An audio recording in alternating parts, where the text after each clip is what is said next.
Monumen ini dipersembahkan bagi 7 pahlawan revolusi, korban kebiadaban gerakan 30 September PKI yang mencoba mengkhianati Pancasila yang sakti.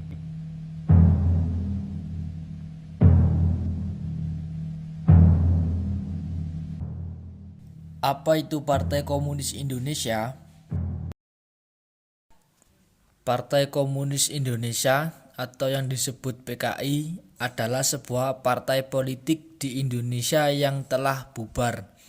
PKI adalah partai komunis non-penguasa terbesar di dunia setelah Uni Soviet dan Tiongkok, yang pada akhirnya dihancurkan pada tahun 1965 dan dinyatakan sebagai partai terlarang pada tahun berikutnya.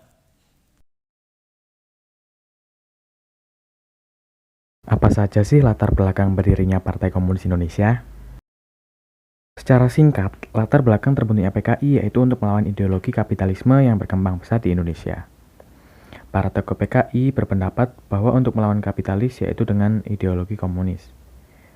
PKI didirikan pada tahun 1924 dengan tujuan untuk menghimpun dan menyatukan tokoh-tokoh nasionalis, serta memperjuangkan nasib kaum buruh dan rakyat jelata. Pembawa ideologi atau paham komunis ke Indonesia yaitu orang-orang Belanda penganut Marxis yang berada di Indonesia. Para orang-orang Belanda tersebut kemudian mendirikan ISDV atau singkatan dari Indis Sosial Demokratis Vereniging atau Perhimpunan Sosial. Organisasi inilah yang kemudian berubah nama menjadi PKI. Siapa sih pemimpin Partai Komunis Indonesia? D.N. Aidit merupakan pemimpin Partai Komunis Indonesia.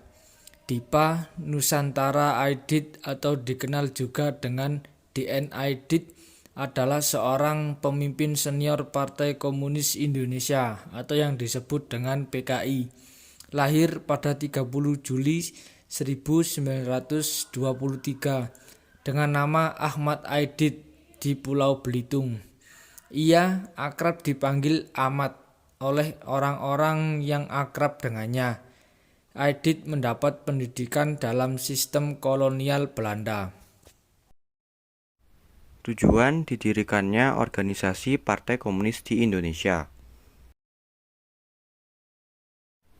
Tujuan didirikannya PKI adalah menggeser dasar negara Indonesia, Pancasila, dengan komunisme. Tujuannya ini dengan cara membangkitkan perasaan revolusioner rakyat Indonesia dari kalangan buruh dan petani yang tertindas oleh kaum borjuis.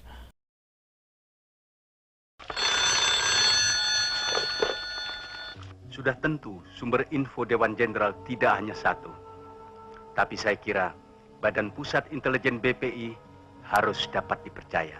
Sebab kalau tidak berarti kita tidak punya lagi badan yang bisa dipercaya. A. Peranan Partai Komunis Indonesia pada masa pergerakan nasional. Perjuangan PKI dalam menentang kolonialisme Belanda bersifat radikal dan cenderung anarkis. Pada 25 Desember 1925, PKI mengadakan rapat besar yang mengundang seluruh pimpinan cabang PKI di seluruh Indonesia. Rapat tersebut menghasilkan keputusan untuk melaksanakan aksi pemberontakan terhadap pemerintah kolonial Belanda di beberapa kota di Indonesia. Aksi pemberontakan PKI berawal di Jakarta dan Tangerang pada tanggal 12 November 1926.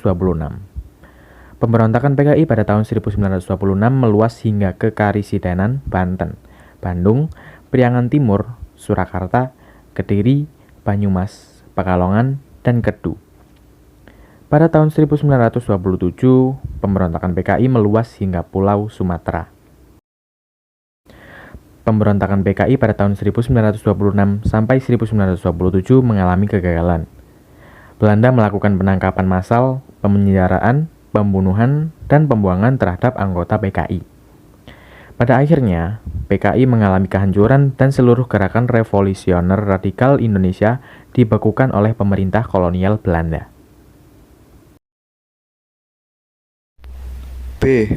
Penyebab mengapa Partai Komunis Indonesia dianggap partai terlarang pada masa pergerakan nasional.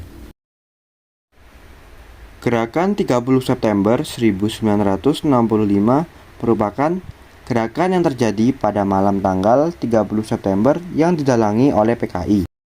Pemberontakan ini dilakukan dengan tujuan untuk menggulingkan pemerintahan yang sah dari Presiden Soekarno dan mengganti negara kesatuan menjadi komunis. Gerakan ini menewaskan beberapa pemimpin tertinggi Angkatan Darat yang merupakan pahlawan revolusi. Panglima Komando Strategis Angkatan Darat atau Pangkostrat, Mayor Jenderal Soeharto melakukan penumpasan terhadap gerakan ini. Berdasarkan Tab MPRS nomor XXV/1966 yang menegaskan bahwa PKI menjadi partai terlarang di negeri yang menjunjung Bhinneka Tunggal Ika. Dengan demikian, gerakan 30 September 1965 yang didalangi oleh PKI ialah salah satu bentuk ancaman disintegrasi yang pernah terjadi di mana gerakan ini bertujuan untuk menggulingkan pemerintahan yang sah dengan ideologi komunis. Tentunya, gerakan ini menimbulkan korban terutama aparat petinggi AD atau Angkatan Darat. Itulah tadi penjelasan organisasi pergerakan nasional, salah satunya Partai Komunis Indonesia. Mohon maaf jika ada kesalahan teks maupun dalam pengucapan kata. Sekian dari kami, terima kasih.